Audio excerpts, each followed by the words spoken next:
नमस्कार मंडळी. तर बघा आपल्या तुरी काही दिवसापूर्वी या खूप पातळ होत्या, पण आता बघा किती डेरा केला यांनी. आणि बघा सुंदर अशा शेंगा आलेल्या आहे झुमक्याच्या. बघा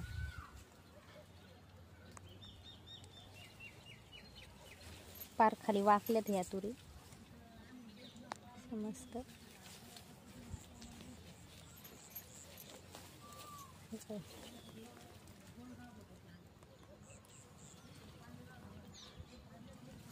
इतकं हिरवं हिरवं मस्त. आणि शेंगा पण बघा किती दाट झुमक्याच्या तुरी आहे.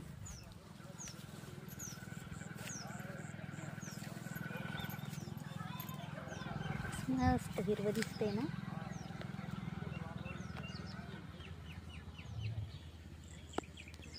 वर बघा आबा आलेले असे हिरव्या हिरव्या मस्त दाट झाल्या आता तुरी.